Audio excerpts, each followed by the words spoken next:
안녕하세요. 스포자TV 샤론입니다. 이번 강의에서는요, 수학2 교과서를 가지고 한번 두 곡선 사이의 넓이에 대해서 알아보고자 합니다. 지난 시간에 배웠던 거 혹시 잊지 않으셨나요? 이 넓이라는 거, 곡선이랑 직선으로 둘러싸인 넓이는 어떻게 구하기로 했다. 그렇죠. 주어진 범위 A에서 B까지면 뭐 여기까지 적분을 하는 건데 fx를 그냥 적분하는 게 아니라 어떻게 해서 그렇죠. 절대값을 적분을 하는 거였다. 요거를 생각을 해 주시면 되겠습니다. 절대값이라는 의미는 뭐였어요? 그 길이만을 본다는 거죠. 사실 지난 강의에서도 제가 적분값은 어떻게 생각하면 좋겠다. y값들의 합이다. 이렇게 직관적으로 생각을 하면 좋겠다고 했죠. 그런데 넓이라고 하는 개념은 항상 양수만 있기 때문에 x축을 기준으로 위쪽에 있는 거는 y값들이 다 양수지만 아래쪽에 있는 거는 y값들이 다 음수로 나오기 때문에 이걸 양수로 바꾸는 과정에서 이렇게 올라가서 플러스 부분으로 이렇게 생각을 해준다고 했죠. 그래서 절대값이 필요하다고 얘기를 드렸는데요.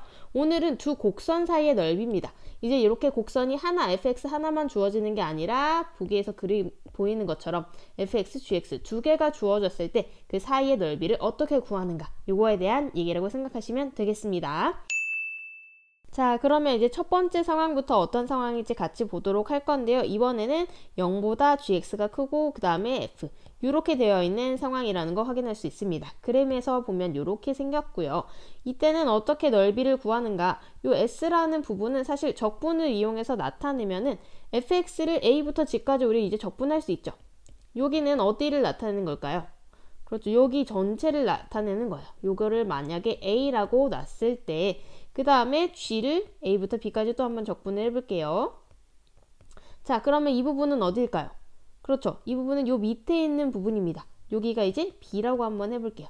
여기가 a고 여기가 b다. 그러면 지금 색칠되고 있는 여기 s라는 부분은 어떻게 해주면 돼? s는 a에서 b를 빼주면 된다. 요게 이제 여기서의 가장 기본적인 개념이라고 생각하시면 되겠습니다. 이거를 그대로 식으로 표현을 하면 어떻게 되는가? a부터 b까지 어떤 식에서? 위에 있는 식에서 밑에 식 빼주면 되겠죠. 근데 지금 어때요? 적분 구간이 같기 때문에 여기 안에 뭐만 넣어주면 된다. f-g 요거 넣어주시면 된다는 얘기입니다. 자, 이렇게 해주면 이제 넓이가 끝나겠죠. 다시 한번 여기 그림 보고 설명을 드리면요. 여기서 전체 fx를 적분한 거에서 어디? 여기 gx를 해당 구간에서 적분한 거를 빼주면 누구만 남는다. 우리가 구하고자 하는 s의 넓이만 나온다. 요 얘기가 이제 왼쪽에 써 있는 게 되겠습니다. 자, 그러면은 왼쪽에 있는 식을 보니까 선생님 그러면 여기까지는 똑같이 써 있는 게 확인이 됩니다. 근데 여기 한 줄 더 써 있죠. 뭐가 더 첨가되어 있는 게 보이시나요? 그렇죠. 여기는 절대값이 첨가가 되어 있습니다. 여기서의 상황은 지금 f가 g보다 크기 때문에 얘가 0 이상이어서 뭐 절대값을 붙여도 상관이 없는데 전체적으로 얘를 일반화 시키려고 하다 보니까 지금 절대값이 붙어 있는 거예요. 왜 붙는지는 밑에 가서 조금 더 설명을 드리도록 하겠습니다. 자, 이제 두 번째 부분을 보시면 이번에는 여전히 f가 g보다 위에 있을 때 위에 있지만 g가 음의 값을 가질 수도 있잖아요. 그쵸? gx가 지금 그림을 보시면 이게 이제 fx gx거든요. x축을 기준으로 밑에 그려지는 걸 확인할 수가 있습니다. f도 지금 넘나들고 있죠. 이런 상황에서는 어떻게 하는가? 얘를 똑같이 아까랑 비슷한 상황으로 만들어주기 위해서 일정한 k만큼을 더해줘서 y축 방향으로 평행 이동을 시켜준다는 거예요. 평행 이동을 시켜주면은 이제 요 넓이나 뭐 똑같이 평행 이동을 한 거기 때문에 같겠죠. 그러면 얘네 둘이가 이제 다시 0보다 크거나 같은 상황이 되기 때문에 두 함수의 차이를 적분을 해주면 된다. 그래서 식을 또 써봤더니 아까랑 똑같은 상황인 거를 확인할 수가 있겠습니다. 그래서 여기서 사실은 가장 중요한 포인트가 제가 첫 번째 설명드렸던 요거예요. 요거. 적분은 y값들의 합이다. 이 직관적인 생각을 가지고 있으면 식을 쉽게 이해하실 수 있는데요. 이 상황에서도 보면은 y값들의 합, 예를 들어서 여기 이 부분에서는 이 y값이 어떻게 될까요? 만약에 이쪽에서 f의 함수값이 5고 그 다음에 g의 함수값이 3이다. 그럼 요 부분 x는 뭐 여기를 뭐 2라고 해볼까요? x는 2에서의 함수값은 어떻게 돼요? 여기죠. 여기 5 빼기 3에서 2가 되는 거잖아요. 그쵸? 그거는 다시 말하면 f2에서 g를 빼주는 거다. 그러니까 위에 있는 요 함수값에서 밑에 있는 걸 빼주면 그만큼 차이가 y가 되는 거잖아요. 그 y값들을 합한 게 여기 적분값이 된다는 거죠. 그래서 fx-gx를 a부터 b까지 적분을 해주면 된다.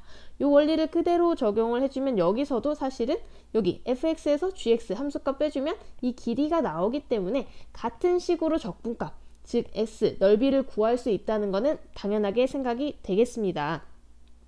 자, 그러면은 이제 세 번째 경우, 이것 때문에 사실은 절대값이 붙게 되는 거예요. 세 번째 경우는 어떤 경우냐면 이 닫힌 구간에서 두 함수의 대소가 바뀔 때, 즉 대소가 바뀐다는 얘기는 f가 위에 있을 때도 있고 아니면 g가 위에 있을 때도 있고 이 두 가지가 다 나온다는 얘기예요. 실제로 보시면 지금 fx가 이렇게 그려지고 있고요. gx는 이렇게 그려지고 있습니다. 어떤 부분을 기준으로? c를 기준으로 f가 위에 있다가 밑으로 내려가는 걸 볼 수가 있죠. 그러면 이 부분의 넓이는 사실 뭐를 기준으로 나눠줘야 돼? C를 기준으로 해서 A부터 C까지 적분을 해주고 그 다음에 C부터 B까지 적분을 해줘야 된다는 거죠. 자, 앞에 거부터 한번 적분해서 써볼게요. 여기에서 적분해서 써주면 어디부터 어디까지? A부터 C까지 적분을 하고요. 여기서 누가 위에 있다? 누가 위에 있는지 잘 보세요. 이렇게 해가지고 지금 F가 위에 있는 거 확인할 수 있습니다. 그러면 Y값 구할 때 위에 있는 함수에서 밑에 있는 거 빼줘야겠죠. 그럼 누구 마이너스 누구예요? 그렇죠. 여기는 fx-gx를 적분을 해주셔야 됩니다. 요거 dx 이렇게 써주면 되고요. 이제 여기 부분 한번 해볼게요. 여기 부분, 뒷부분은 적분 어디서부터 어디까지다. 구간이 C부터 B까지. 그 다음에 여기서는 또 누가 위에 있나요? 누가 위에 있는지 보시면 fx 쭉 이렇게 그려볼게요. 쭉 그려보면 fx가 내려가기 때문에 여기서는 g가 위에 있는 거 확인할 수 있어요. 그럼 여기 y값 구할 때 누구에서 누구 빼줘야 돼? 위에 있는 g에서 f를 빼줘야겠죠. 그래서 뒤에 들어가야 되는 식은 gx-fx 이렇게 들어가야 된다는 겁니다. 그러면 두 개를 합쳐주면 결국 여기 해당하는 넓이가 나오게 되는 거겠죠.